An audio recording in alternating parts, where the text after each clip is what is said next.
Bonsoir à toutes et à tous. Mesdames, Messieurs, bonsoir. Ravi de vous accueillir ce soir.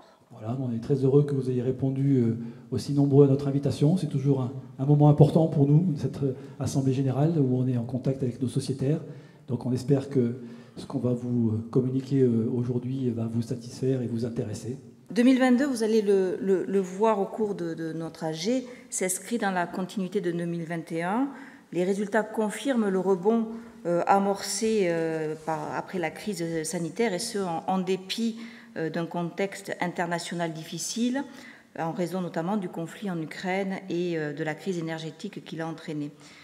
Dans ce contexte chahuté, comme par le passé, la Banque populaire occitane a démontré son total engagement au service de ses clients et de son territoire, en étant présente et proactive, fidèle à son ambition de banque coopérative régionale. Cette année 2022 nous a permis de consolider notre place. C'est ce que confirme la belle évolution du nombre de nos sociétaires, puisque nous sommes désormais plus de 197 000 sociétaires copropriétaires du capital de la Banque populaire occitane. C'est ce que confirme également la progression du nombre de nos clients. En effet, en 2022, nous avons franchi le cap des 600 000 clients pour la banque. L'exercice 2022 nous a également permis, vous le verrez lors de l'intervention de Christophe Bosson, de renforcer nos fondamentaux et notre solidité, ce qui est essentiel pour nous permettre, en 2023, de maintenir notre niveau d'engagement et de soutenir dans le financement les projets de nos clients. C'est grâce à cette solidarité financière que nous sommes également en mesure d'apporter notre soutien actif à la vie associative de nos villes et de nos villages, directement ou par le biais de notre fondation d'entreprise. Avant d'ouvrir notre Assemblée générale, je vous propose de regarder une petite vidéo qui explique ce qu'est la Banque populaire.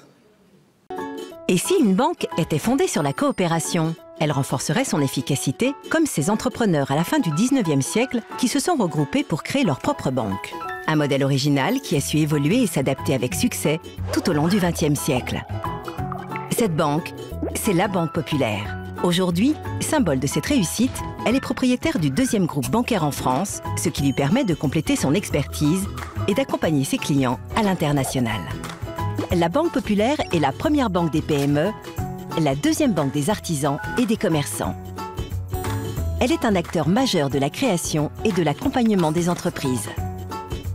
Mais différence essentielle, ses clients, devenant sociétaires, sont propriétaires à 100% de son capital. Ils élisent leurs représentants au conseil d'administration. Ils participent donc aux décisions et ensemble cherchent à satisfaire les besoins du plus grand nombre.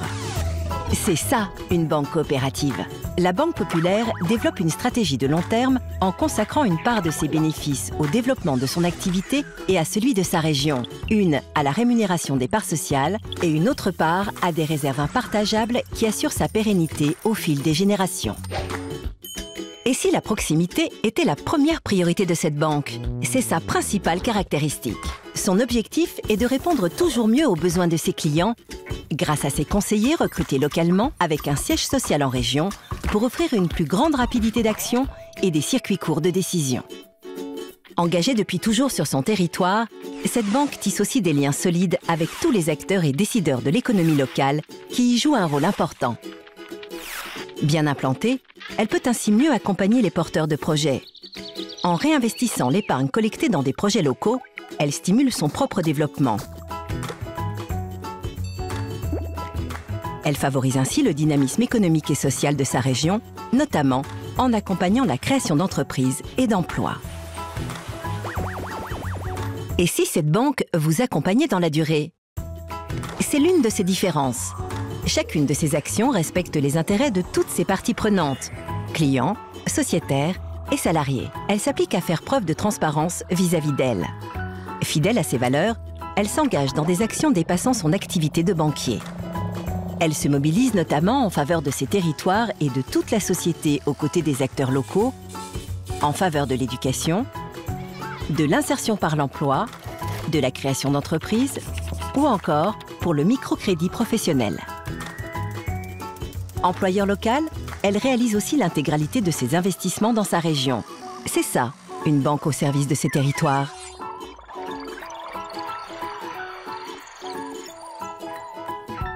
Cette banque, c'est votre banque. Elles sont 14 en France et forment ensemble un réseau d'agences à l'écoute de plus de 4 millions de sociétaires et plus de 9 millions de clients. Elles réunissent plus de 30 000 collaborateurs qui portent tous ce projet commun. Toutes adaptées à leur territoire et à leur clientèle, les banques populaires affirment leurs différences coopératives. Transparence du modèle, ancrage régional, culture entrepreneuriale et mesure de l'engagement sociétal.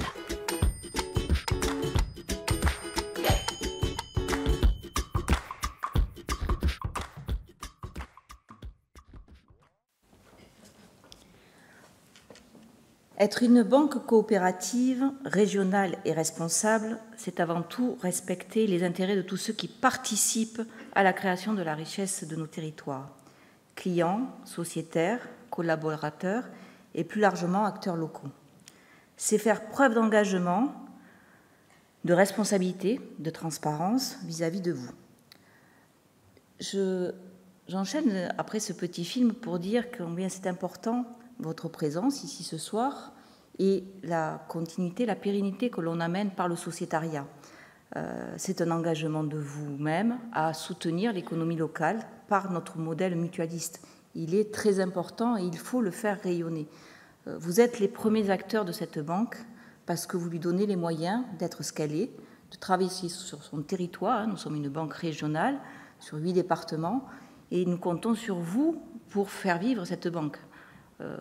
Nous avons une répartition de sociétariat par rapport aux clients qui d'un tiers de sociétaires par rapport à la moyenne nationale qui est plutôt à 50%. Donc il y a un enjeu pour nous de faire vivre le sociétariat.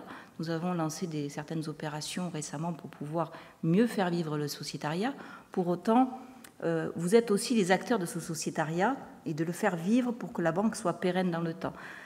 Une petite recommandation, un avis, une intention, un appel.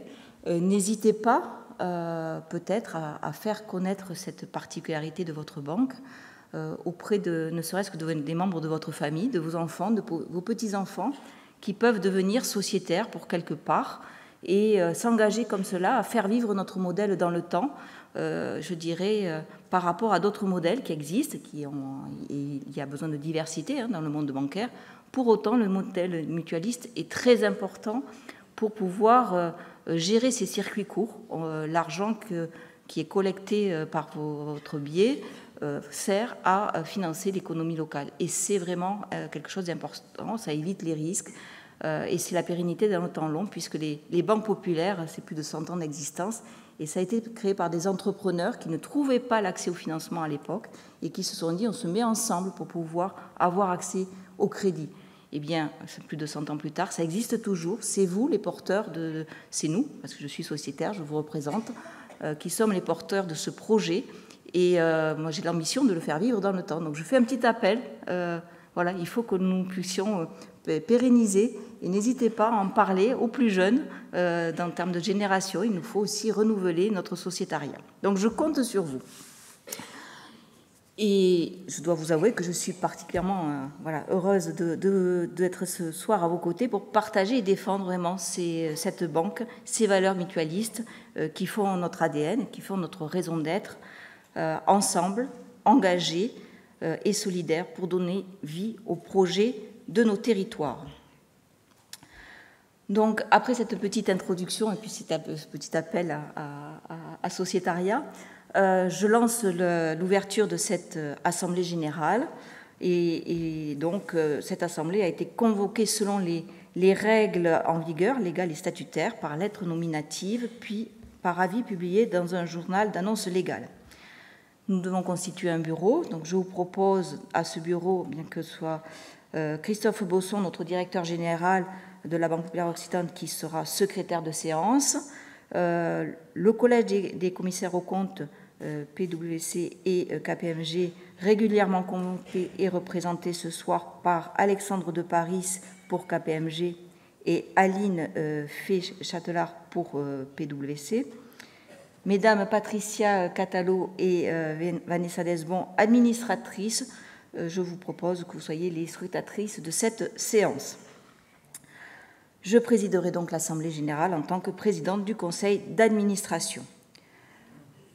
Donc, le bureau étant valablement constitué, je vous indique que les documents nécessaires à la tenue de cette assemblée sont disposés sur le bureau à l'entrée de la salle, à savoir la feuille de présence, les pouvoirs des sociétaires représentés et les formulaires de vote par correspondance, le bilan social avec avis du CSE, le rapport annuel 2022 comprenant notamment le rapport de gestion, le rapport sur le gouvernement d'entreprise, le rapport à l'Assemblée générale extraordinaire, les comptes annuels et consolidés, les rapports des commissaires aux comptes, les projets de résolution soumis à l'Assemblée, enfin toute la documentation nécessaire à la bonne tenue de cette Assemblée.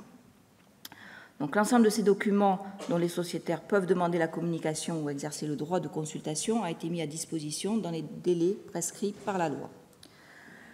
Le quorum requis est de 20% pour l'Assemblée générale ordinaire statuant à titre ordinaire et 25% pour l'Assemblée générale statuant à titre extraordinaire. Donc la feuille de présence fait ressortir que les sociétaires représentés ou ayant voté par correspondance représentent ensemble 19 742 603 parts sur les 76 987 482 parts sociales qui composent notre capital. Donc cette participation fait ressortir un quorum à 25,64%, donc l'Assemblée générale, dans sa forme tant ordinaire qu'extraordinaire, peut valablement délibérer ce soir sur l'ordre du jour qui vous a été transmis avec la convocation qui s'affiche à l'écran. Voilà. Hop, pardon. On remonte. Voilà. Enfin, je vous informe de la présence de Maître Briand Binel de la SCP Exesud, huissier de justice à Albi. Donc, nous enchaînons avec les échanges sur l'année 2022 et les perspectives. Nous allons commencer donc par vous présenter de façon synthétique le rapport du Conseil d'administration sur sa gestion et les résultats de 2022. Et je donne la parole à Christophe Bosson, notre directeur général, pour la présentation de l'activité 2022 et les perspectives 2023. Merci Catherine. Donc avant de rentrer dans le détail de ce qui s'est passé en 2022, je vous propose de regarder une vidéo qui reprend l'historique de tous les faits marquants de cette année 2022.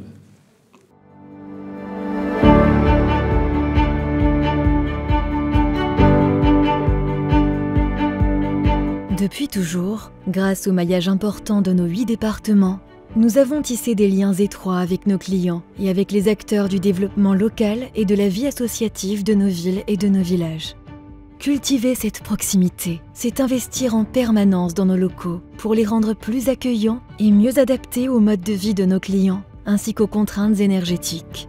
Notre force coopérative, c'est d'appartenir à nos 197 000 sociétaires, ce qui garantit notre engagement dans la durée auprès de tous nos clients.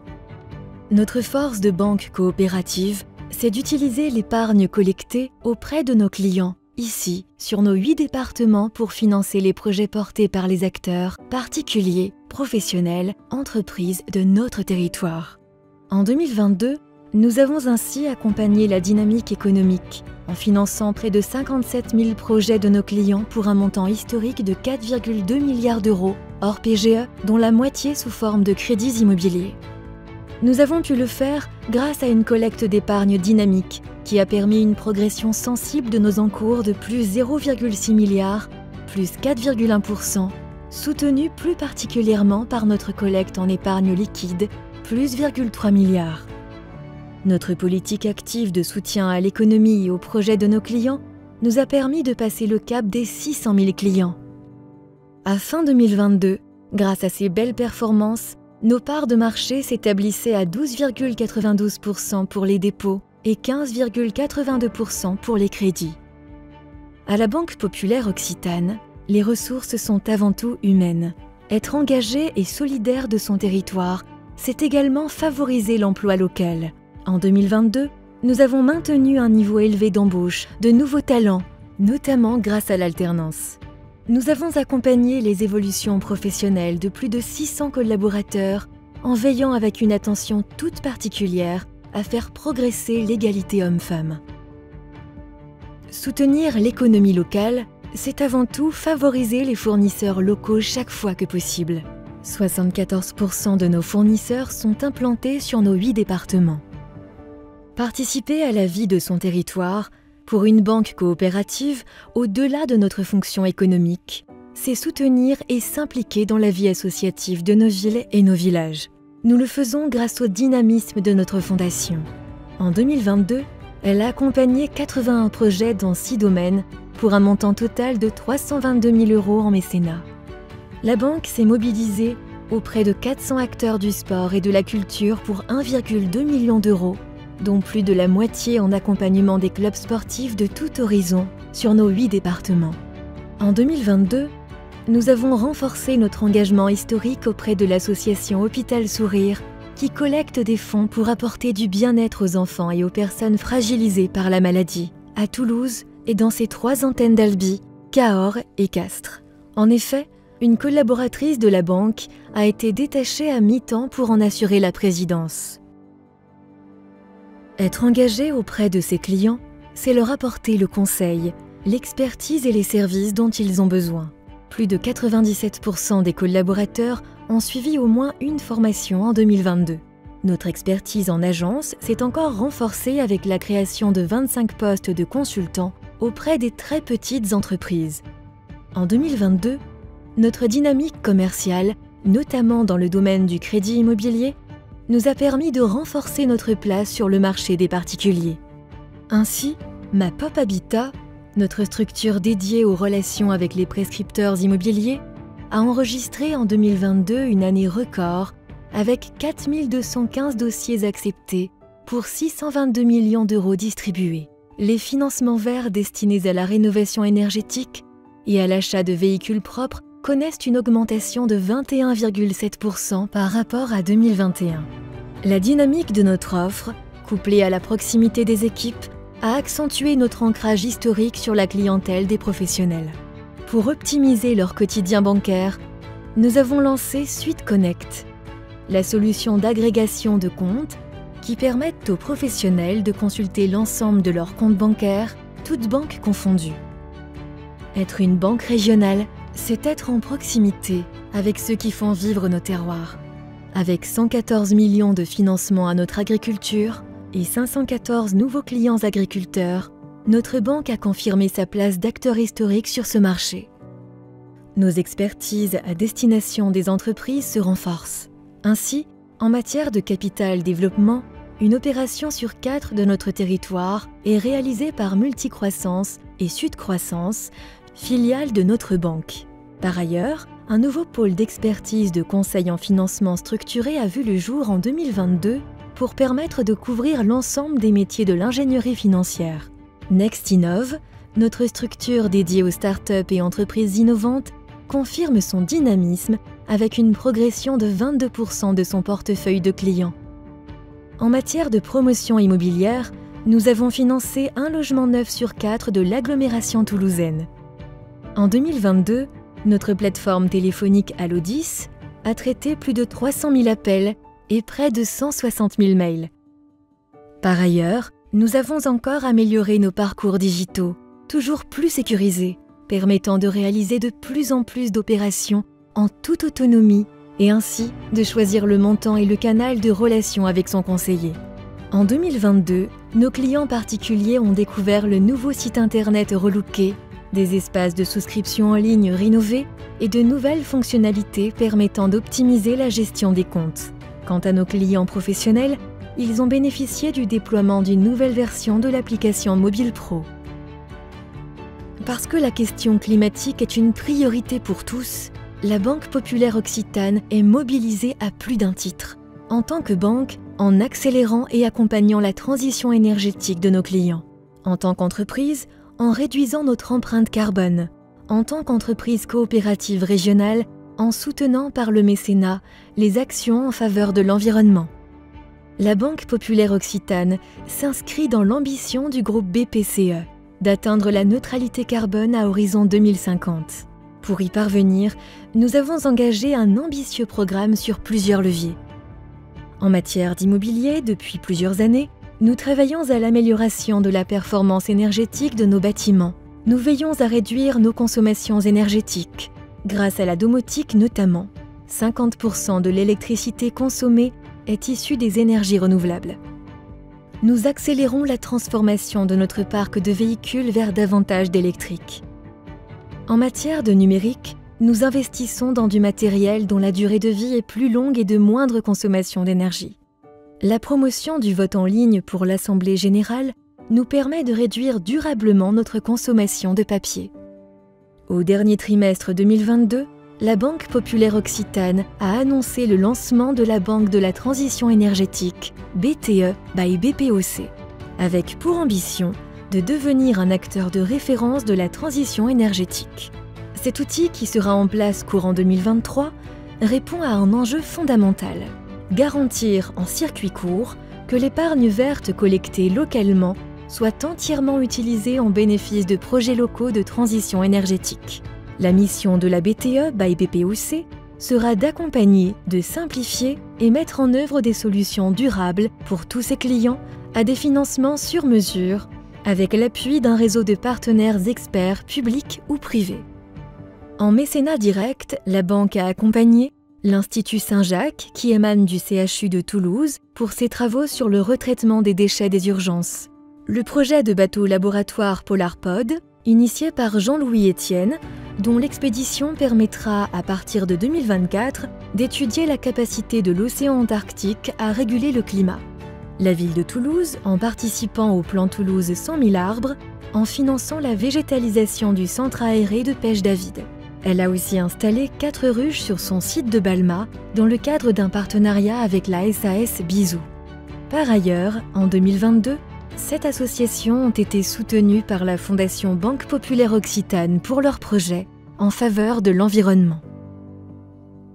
Forte des résultats 2022 qui lui permettent de consolider ses fondamentaux, la banque maintient en 2023 cette dynamique pour accompagner les projets de ses clients et sociétaires. Ensemble, engagés et solidaires pour donner vie aux projets de nos territoires.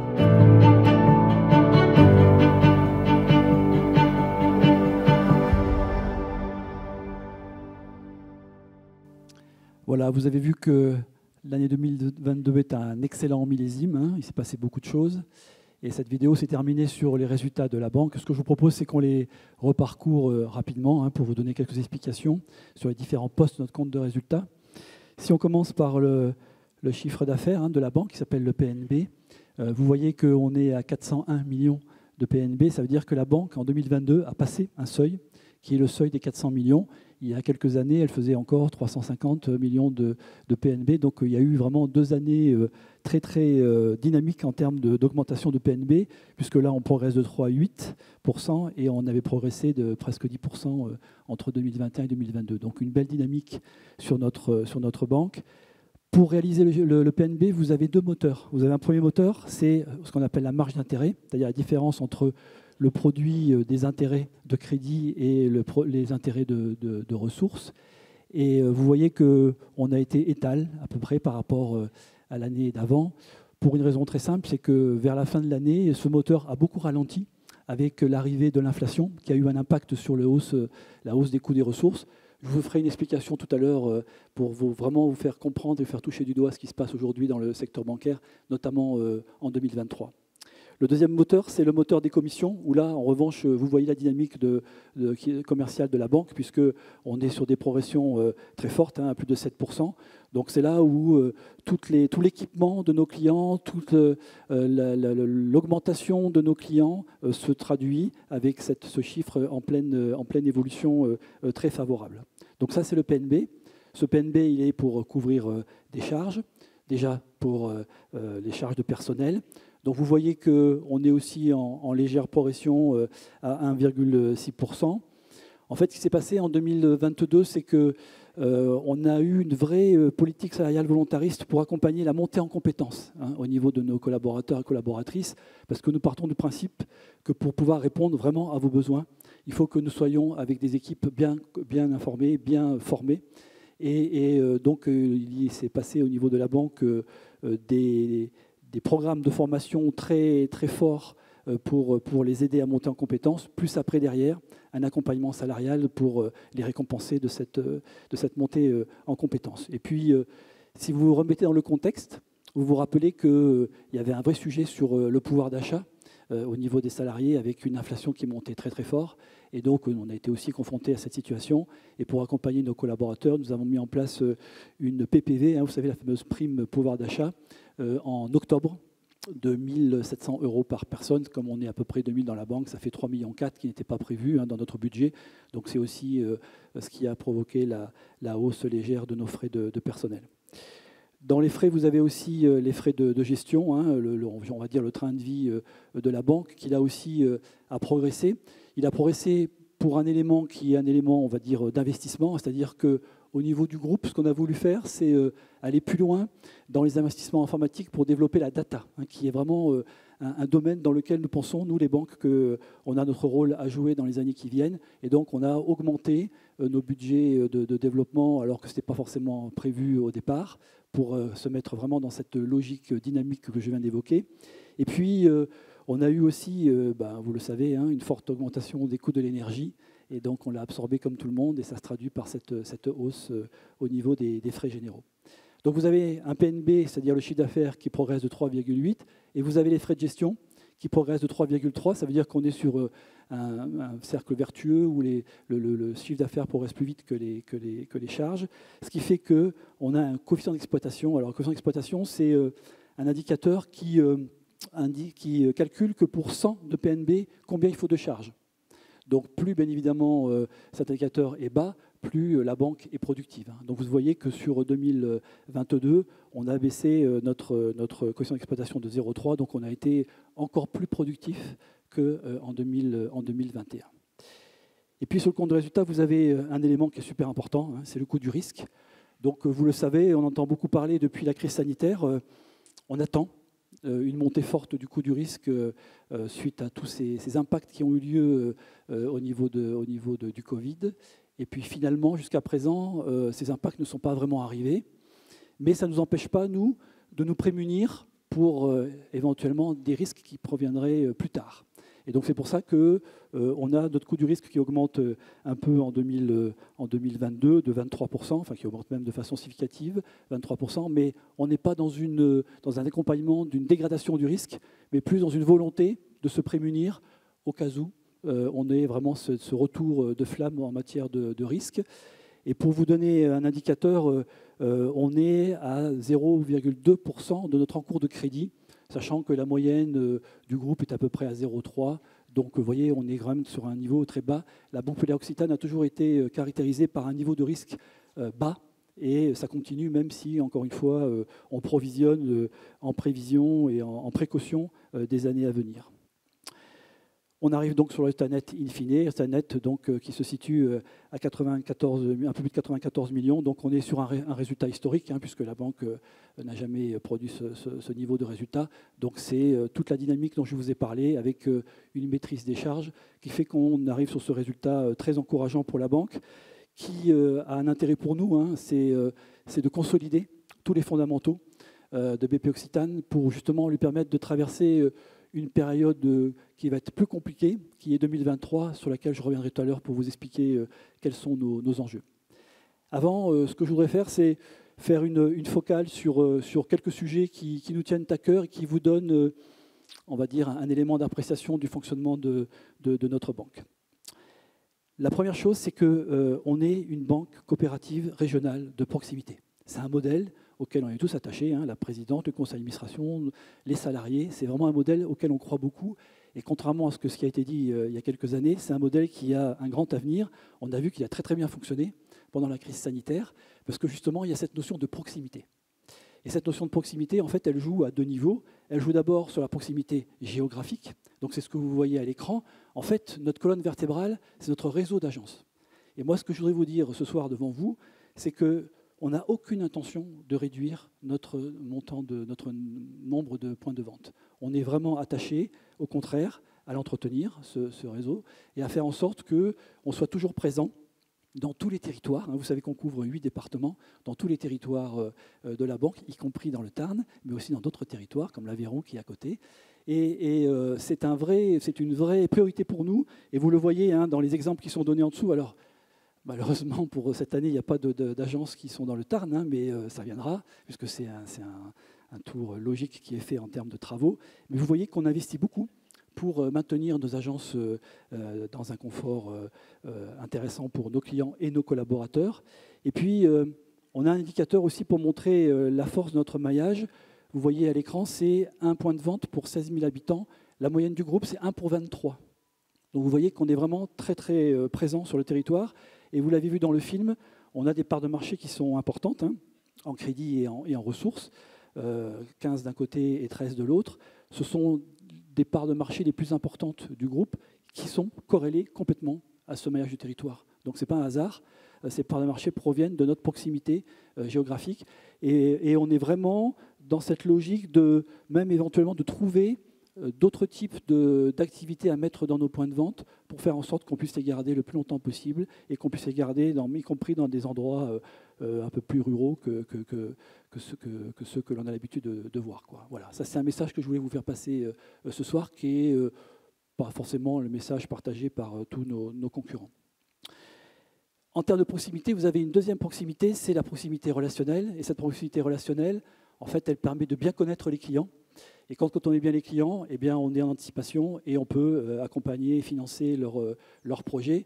Vous le voyez, on a fait une année de crédit exceptionnelle, puisque nous avons fait 4,2 milliards de crédits. Pour vous donner un ordre d'idée, l'année 2021, qui avait déjà été exceptionnelle, on était à 3,7 milliards. Donc vous voyez que c'est une progression qui est très, très, très significative. Et ce qu'il faut regarder dans cette répartition qui apparaît sur la production de crédit, c'est qu'on a été très, très dynamique sur la partie immobilier. Vous entendez beaucoup dire que les banquiers ne prêtent plus. Vous voyez qu'en 2022, non seulement on a beaucoup prêté, mais en plus on a aussi été très présent sur le marché de l'immobilier, puisque pour la première fois, le crédit immobilier représente plus de 50% de la production de crédit globale. Donc on voit bien qu'il y a eu une accélération encore plus forte dans ce type de crédit par rapport aux autres crédits qui étaient aussi en augmentation. Et ça, c'est le fruit d'un rapprochement par rapport à nos clients pour bien anticiper leurs besoins et être présent au moment où leur projet se concrétise. Donc c'est un élément aussi que je voulais mettre à votre connaissance pour tordre le cou un peu à tout ce qu'on entend aujourd'hui au niveau des banquiers.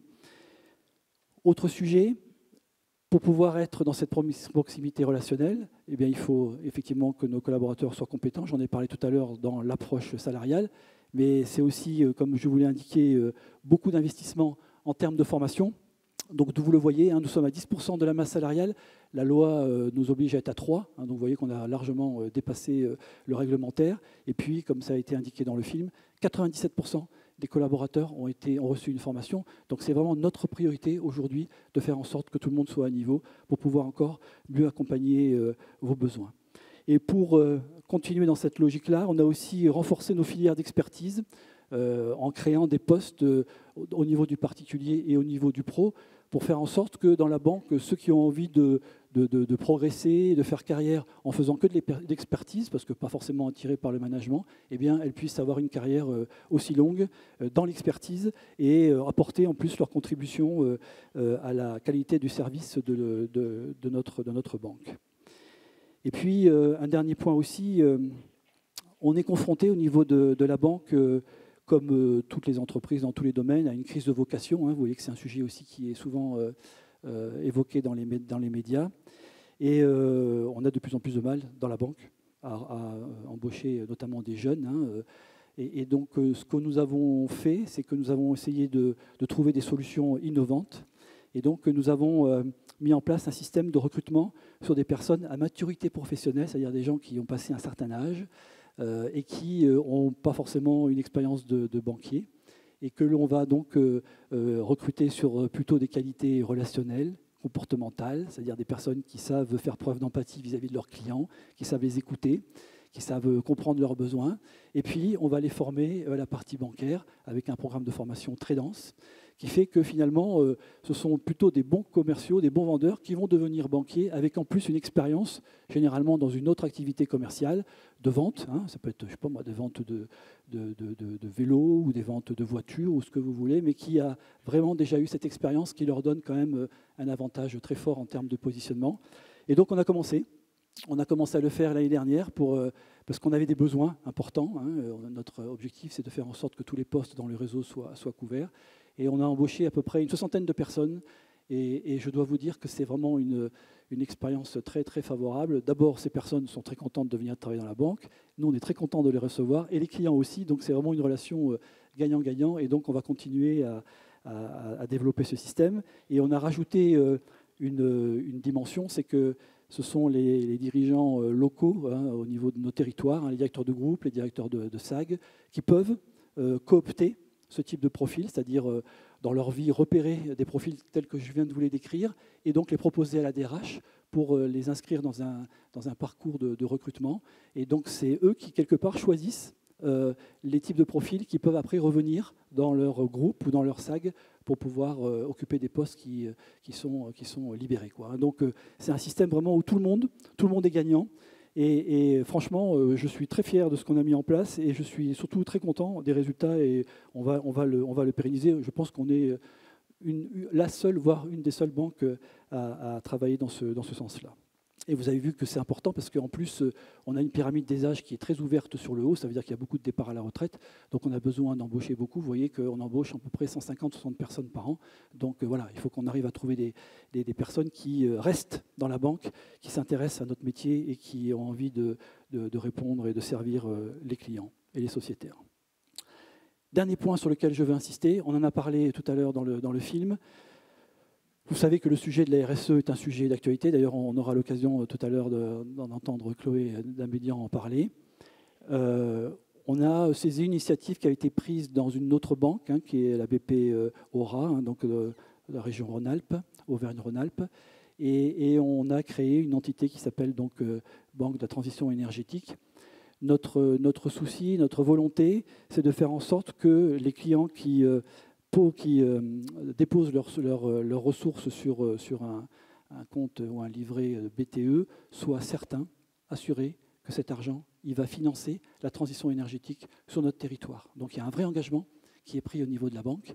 Et cet argent, il va être aussi utilisé par un écosystème où on crée des réseaux avec des experts, aussi bien publics que privés, qui vont nous aider à aller voir les clients pour faire des diagnostics avec eux et savoir dans quelle direction il faut enclencher des financements pour leur permettre de réussir leur transition énergétique. Et donc avec une vraie volonté d'être plutôt un conseil que quelqu'un qui vient contraindre par rapport à une réglementation qui va devenir de plus en plus appuyée, quoi. Donc c'est en gestation, le livret va être ouvert très bientôt, le livret BTE, et on compte beaucoup sur cette entité pour être davantage positionné sur la RSE et arriver à multiplier par 5 notre collecte de ressources fléchées sur le green, et puis derrière à faire des crédits qui représenteraient, si on reste dans notre volonté stratégique, à peu près un quart de notre production de crédit, un quart pour accompagner la transition énergétique. Donc c'est un sujet qui va devenir de plus en plus prioritaire. Et encore une fois, le message que je veux faire passer, c'est qu'on est vraiment en anticipation pour intervenir en conseil et pas venir au dernier moment quand les choses sont contraintes et mettre nos clients dans des situations plus compliquées. Voilà ce que je voulais vous dire sur 2022 au niveau des faits marquants qui m'apparaissait intéressant de vous relater. Et puis maintenant, il faut que je vous parle de 2023. Alors 2023, c'est un peu plus compliqué que 2022. Je pense que si vous suivez les informations, vous avez dû en entendre parler. Mais avant de rentrer en détail, il nous a semblé intéressant de vous faire écouter une interview de Dominique Seux, qui est un journaliste économique que vous devez connaître et qui présente bien le sujet sur 2023. Donc je vous propose de le regarder.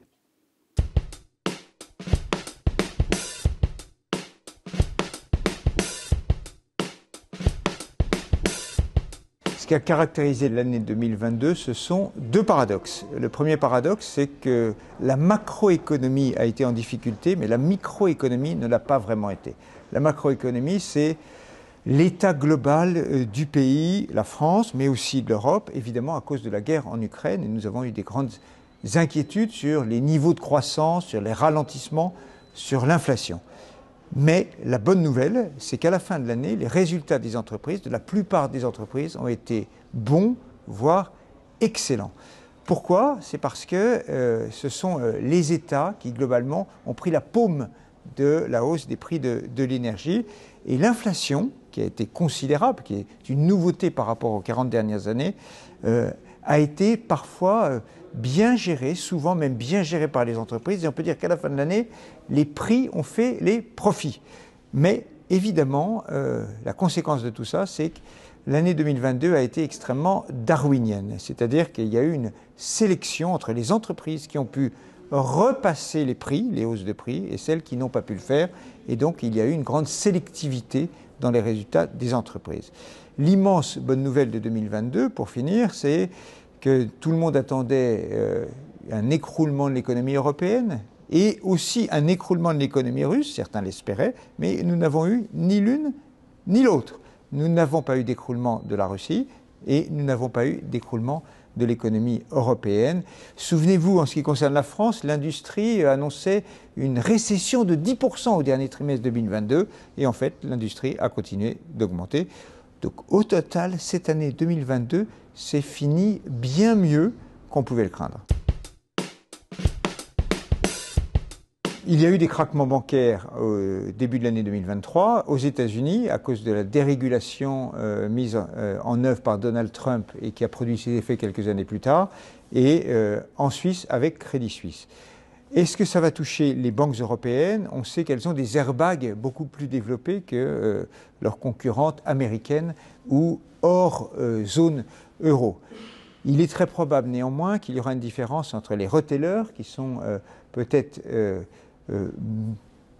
plus protégés et les entreprises, les banques qui sont très lancées dans les activités d'investissement qui, elles, sont peut-être un tout petit peu plus fragiles. Mais au total, le secteur bancaire français semble relativement protégé. Néanmoins, c'est un changement de modèle considérable. Nous sortons d'une quinzaine d'années de taux d'intérêt à zéro et donc les banques finalement se remettent à l'endroit. Prêter à des taux d'intérêt qui sont plus élevés qu'auparavant. La période de transition est la plus difficile. Et nous sommes absolument dans la période de transition.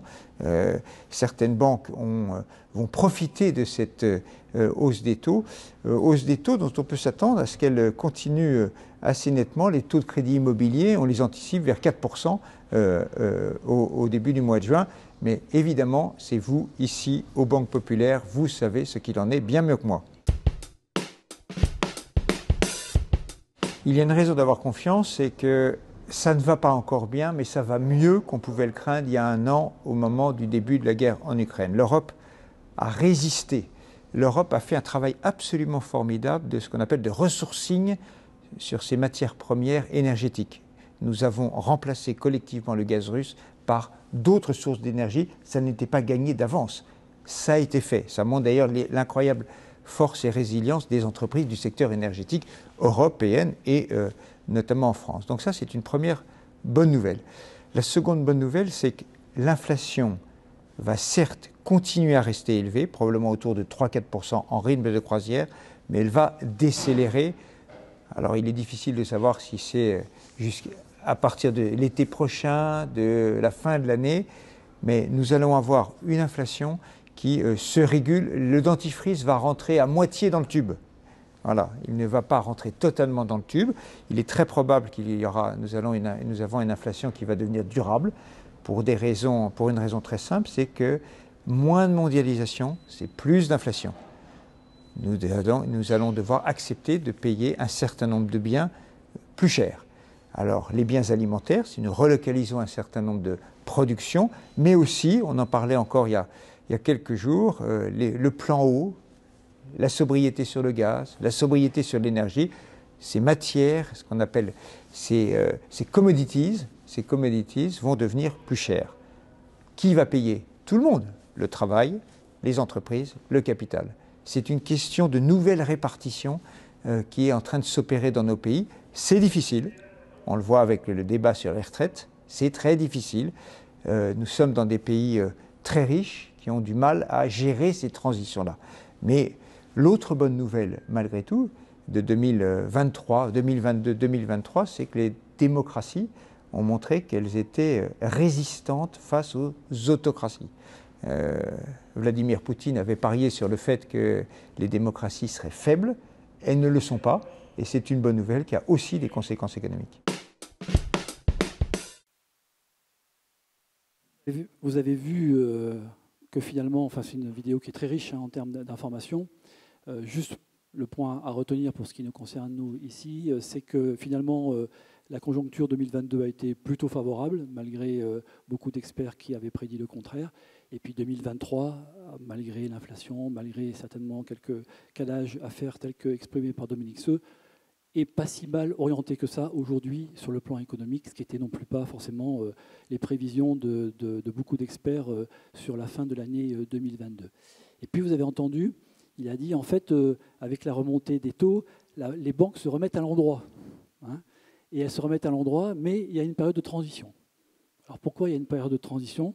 Je vais essayer de vous l'expliquer en étant le plus simple possible, parce qu'il fut un temps que vous avez certainement connu, où lorsque les taux remontaient, les banques en bénéficiaient tout de suite. Et donc, lorsque les taux ont commencé à remonter, tout le monde a dit « super, les banques vont recommencer à avoir des profits très importants ». Sauf que, comme l'a dit le journaliste, pendant 15 ans, on a produit à des taux très bas. Et donc, on a tout ce paquet de taux très bas qui nous leste et qui fait que la remontée des taux et donc l'augmentation du rendement de nos crédits, ça va prendre un peu plus de temps parce qu'il y a cette inertie avec cette lourdeur d'encours à taux bas qu'il faut arriver à remonter en moyenne en termes de taux d'intérêt. Alors qu'est-ce qui s'est passé exactement ? Et ça va jouer plutôt 2023 parce que vous vous rappelez que je vous ai dit que le moteur de la marge d'intérêt s'était ralenti fin 2022 parce qu'on a commencé à avoir les premiers prémices à ce moment-là. Et donc maintenant, en 2023, on est en plein dedans.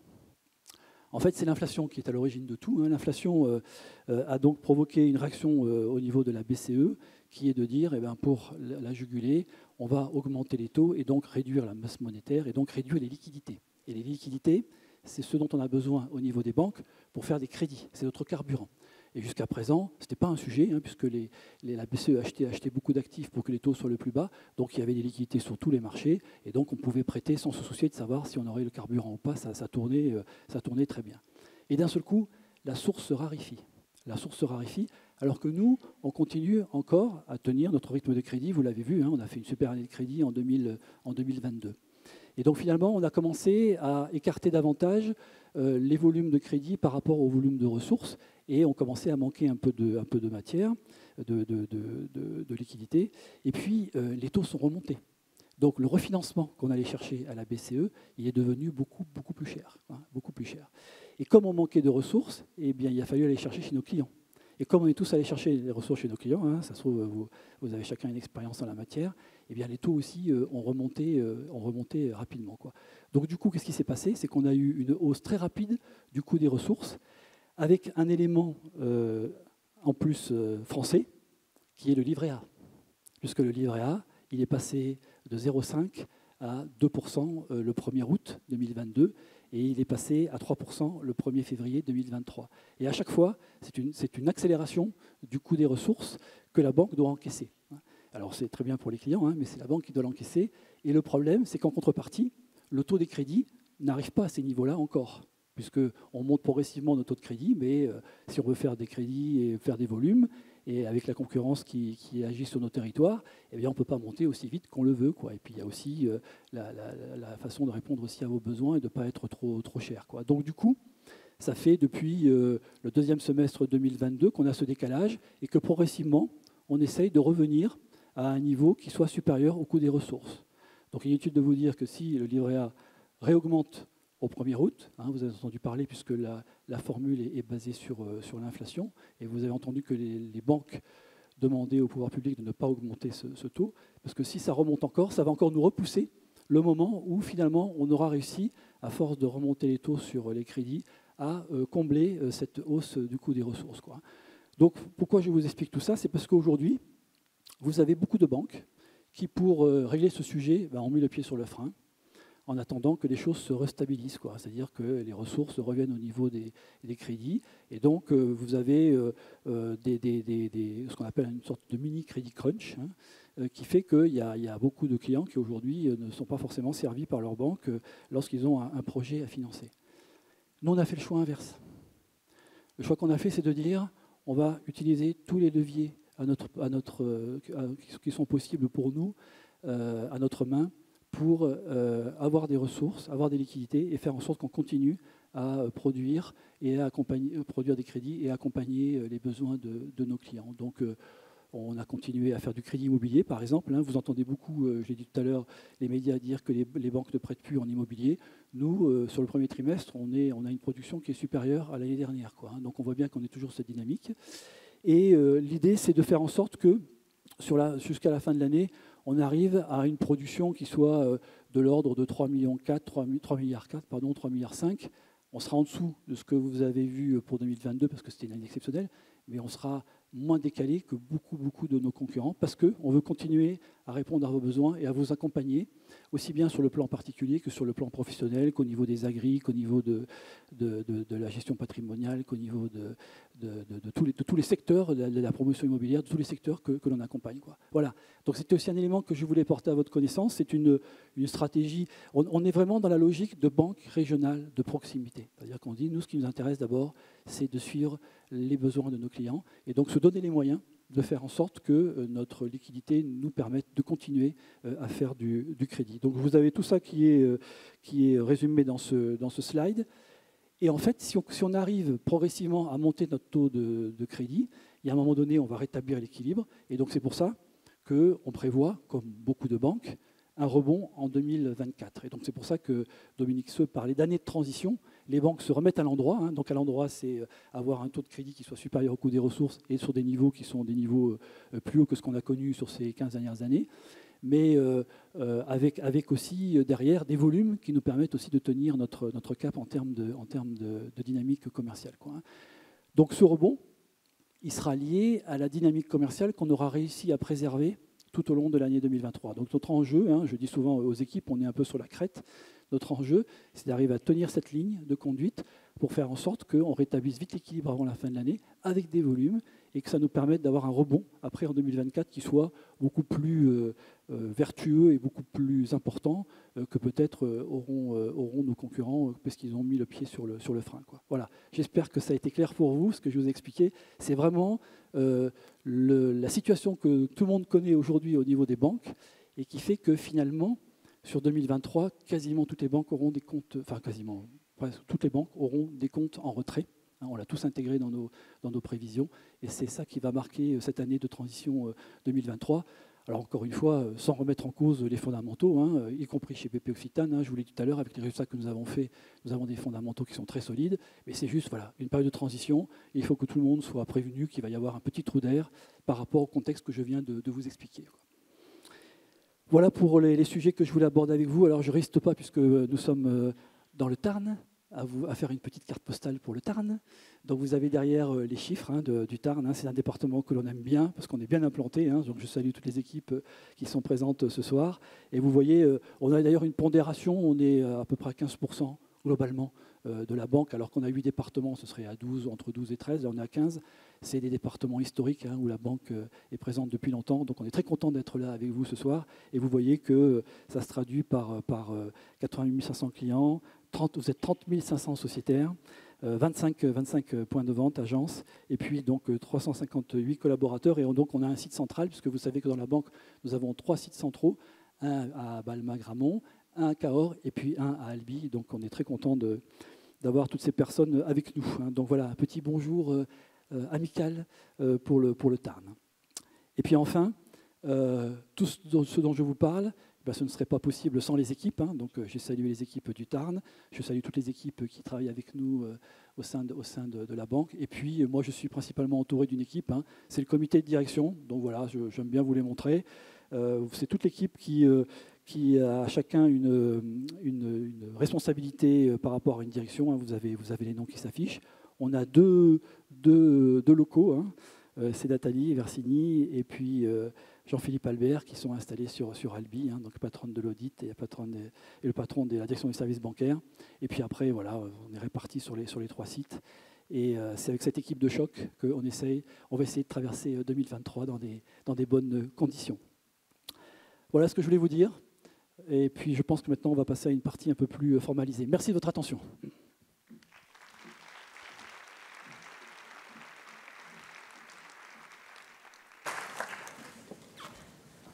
Merci beaucoup. Alors, avant de passer au vote des résolutions, je vous propose que l'on prenne les questions-réponses, sachant que nous allons partager les réponses de celles qui ont suscité le plus d'interrogations, de réactions. Voilà, donc j'ai 4 questions là, auxquelles je vais vous apporter des réponses qui effectivement sont sur des sujets plutôt qui vous intéressent principalement. Le premier, vous ne serez pas surpris, c'est sur la rémunération des parts sociales. Ce qu'il faut que vous sachiez, c'est qu'en fait, le calcul de la rémunération des parts sociales n'est pas du tout corrélé par rapport au niveau de résultat, il est corrélé par rapport au taux du marché. Donc je vous lis pour que ce soit plus précis en termes de réponse. Donc quel est le taux d'intérêt aux parts sociales et quelles sont les modalités de calcul. La rémunération des parts sociales est encadrée par la loi du 10 septembre 1947, portant statut de la coopération dans son article 14, interdit de rémunérer les parts sociales au-delà du taux moyen des obligations. Depuis le décret du 8 février 2016, les banques sont tenues de prendre en compte le plafond du TMO sur une période de 3 ans.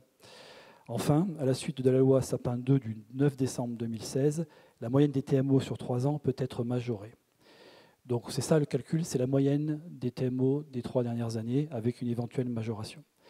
Dans un contexte de taux en hausse, la Banque Populaire Occitane a tenu à augmenter ce taux de 1 point afin de le porter à 2,50, puisqu'il était à 1,50 l'année dernière. Ce taux reste supérieur à la moyenne TMO des 3 dernières années. La moyenne TMO, elle est de 0,75, parce qu'en fait, la hausse des taux, elle est arrivée plutôt sur le deuxième semestre 2022. Donc quand vous faites la moyenne, c'est sûr que vous êtes sur un niveau qui est plus bas, mais ça ne nous a pas empêché de remonter le taux à 2,50. Et en plus, elle est dans la fourchette haute des taux qui sont proposés par les autres banques populaires régionales. Ainsi, il est proposé à l'Assemblée générale de valider ce taux de 2,50, vous l'aurez tout à l'heure dans les résolutions, soit un montant à verser de 8 34 118,73 € contre 4 788 246,22 €. Ça veut dire qu'en fait, ce qu'on appelle le payout, donc le paiement des intérêts aux parts sociales, il va augmenter, si cette résolution est validée, de 68%. Donc là, vous avez tout de suite l'impact des taux du marché. Ça veut dire quoi? Ça veut dire que, par exemple, si on a un résultat en retrait, mais que les marchés continuent à progresser, le taux de rémunération des parts sociales va continuer à progresser. C'est ça que je voudrais vous expliquer, c'est qu'il y a vraiment une décorrélation entre les deux, puisque souvent on fait un peu la confusion. Ensuite, une autre question, que représente l'indemnité compensatrice des administrateurs? C'est une question qui revient souvent. La résolution numéro 8, donc celle qui sera proposée par notre présidente, propose de fixer le montant global des indemnités compensatrices du temps consacré à l'administration de la coopérative par les administrateurs à 250 000 € pour l'année 2023. Ce montant est inchangé depuis l'Assemblée générale de 2016. Donc c'est toute l'enveloppe nécessaire donc, aux indemnités. Ces indemnités compensatrices allouées au conseil d'administration représentent l'indemnité du président ainsi que la contrepartie financière du temps passé par les membres du conseil d'administration aux réunions du conseil, du bureau, des différents comités. Vous avez le comité d'audit, le comité des risques, le comité RSE, le comité sociétariat, le comité de rémunération, le comité de nomination, et puis aussi à la préparation de l'ensemble des dossiers abordés lors de ces séances. Ces indemnités sont également la contrepartie de la participation des administrateurs aux diverses sessions de formation recommandées par le régulateur. Et ce n'est pas les administrateurs dans la salle qui vont me contredire que cette exigence de formation est de plus en plus forte, parce que la BCE est vraiment omnibulée par le niveau de compétences de nos administrateurs et donc impose des programmes de formation très importants. Troisième question, donc, sur une enveloppe de rémunération aussi qui est dans une résolution à valider. C'est une enveloppe de rémunération versée aux dirigeants et catégories du personnel visés à l'article L571 du Code monétaire et financier. Donc c'est quoi? Cette consultation, c'est en application de cet article dont je viens de vous parler, sur une enveloppe globale de rémunération de toute nature versée aux dirigeants et catégories du personnel à l'article L571 du Code monétaire et financier durant l'exercice 2022. Cette consultation porte sur l'enveloppe globale des rémunérations de toute nature versées durant l'exercice écoulé aux dirigeants effectifs, aux administrateurs et aux catégories de personnel dont les activités ont une incidence significative sur le profil de risque de l'entreprise ou du groupe, preneurs de risque, personnes exerçant une fonction de contrôleur et salariés, qui, au vu de leurs revenus globaux, se retrouvent dans la même tranche de rémunération. Ça veut dire qu'on va chercher dans la banque ceux qui sont vraiment en première ligne dans la décision sur les risques. Et donc là, on est sur 39 personnes cette année, répondent à cette définition légale pour un montant total de 2 742 990 €. Donc c'est ça, en fait, le montant, c'est la rémunération totale de ces 39 personnes qui sont en première ligne sur des décisions de risque.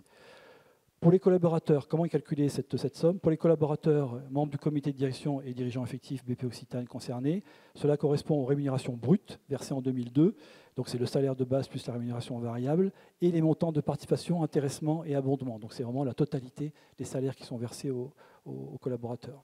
Pour l'organe de surveillance, donc les membres du conseil d'administration et la présidente, cela correspond au montant perçu en 2022, indemnité compensatrice, rémunération à la présidente. Donc on a des chiffres qui évoluent en fonction des années, en fonction des personnes qui rentrent dans ce cadre-là. Par exemple, pour 2021, on était au-dessus, on était à 3 45 316, puisqu'il y avait un peu plus de personnes, il y en avait 43, et on était à 2 664 436 en 2020. Donc en fait, ça évolue en fonction des nombres de personnes qui rentrent dans ce cadre de preneurs de risques. Et puis un dernier sujet, qui est un sujet d'actualité que vous avez tous en tête, et j'espère que vous avez bien intégré les bons réflexes, c'est tout ce qui touche à la fraude. Donc voilà, on a une réponse à faire par rapport à cette question sur la hausse des fraudes.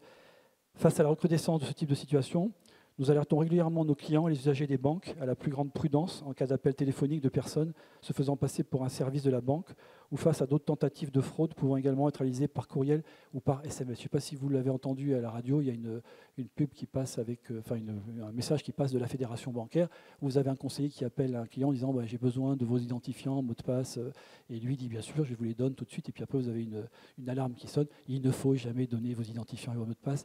Les salariés qui sont dans la salle et qui sont dans les agences n'en ont pas besoin. Donc quelqu'un qui vous appelle pour vous demander ce type d'information, c'est une fraude. C'est une fraude. Soyez vigilants par rapport à tout ça. Toutes ces pratiques sont destinées à amener le client à communiquer ses codes d'accès à son espace sécurisé sur Internet, donc le fameux CyberPlus, à récupérer ses données de carte bancaire, numéro de carte, date de fin de validité, cryptogramme, ou le code d'authentification permettant de valider un achat sur Internet ou de faire des virements. Encore une fois, les salariés de la banque n'en ont pas besoin, puisqu'ils ont toutes ces informations dans leur fichier. Les 5 choses que la banque ne vous demandera jamais: de communiquer ou de modifier vos données personnelles, de communiquer votre identifiant et votre mot de passe pour accéder à votre espace personnel, ce que je viens de dire, de banque en ligne, de communiquer des éléments liés à votre carte bancaire, ils n'ont pas besoin puisqu'ils peuvent les trouver directement, de communiquer des éléments relatifs à vos moyens d'authentification, Securipass, pareil, ils ont tous sur leur terminal, d'annuler un paiement par carte bancaire présenté comme étant frauduleux ou de valider un paiement ou la création d'un bénéficiaire. Donc là, c'est ces personnes qui vous appellent en disant « il y a quelque chose qui est en train de se passer sur votre compte, donnez-nous vos codes pour qu'on annule l'opération ». Ça n'arrive jamais, c'est une fraude. L'opération, on peut l'arrêter sans qu'on ait besoin de vos codes et de vos identifiants. Donc ça, c'est le message en fait, de sensibilisation pour que vous ayez les bons réflexes. Après, nous, ce qu'on essaye de faire aussi, c'est de trouver des moyens qui fassent qu'on puisse être plus en anticipation pour arriver à juguler toute cette fraude qui, effectivement, est de plus en plus importante. Donc, parallèlement, nous avons renforcé nos équipes et les outils pour faire face à l'accroissement de ces fraudes, ce qui a permis d'éviter, sur le premier trimestre 2023, 80% du montant des fraudes. 80%, ça veut dire qu'on voit que le volume de fraude augmente très fortement, et si on est vigilant, on arrive avec des outils qui nous sont internes, avec du personnel, puisqu'on a augmenté le nombre de personnes sur ces sujets, on arrive à éviter que vous soyez les uns les autres victimes de ces fraudes. Par ailleurs, la Banque Populaire Occitane se montre très active à ce sujet sur son site internet et sur les réseaux sociaux et par mailing, en publiant des conseils de sensibilisation et de bonnes pratiques qui permettent une utilisation plus sûre de vos outils de banque à distance. Donc ça, vous en êtes souvent destinataire. En 2023, il est prévu de venir en proximité auprès de vous, sociétaires, pour vous rappeler ces bonnes pratiques. Donc on va encore venir vous voir dans des réunions locales pour vous parler de ces sujets et vraiment vous donner toutes les informations nécessaires pour éviter que vous soyez victime de ces fraudes.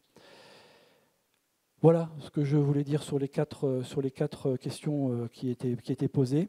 Et puis maintenant, donc, si vous avez des questions dans la salle, nous sommes avec Catherine ouverts. Si c'est des questions qui touchent votre cas personnel, sachez qu'il y a Alexandre Valla qui est là-bas, je le vois dans le noir, qui est le patron du service client et qui, lui, est à votre disposition pour des questions personnelles puisqu'il les traite tous les jours. Et donc, il connaît parfaitement le sujet. Donc, n'hésitez pas à aller le voir si vous avez une question personnelle. Maintenant, si vous avez des questions d'ordre stratégique ou sur la vie de la banque, on est à votre écoute.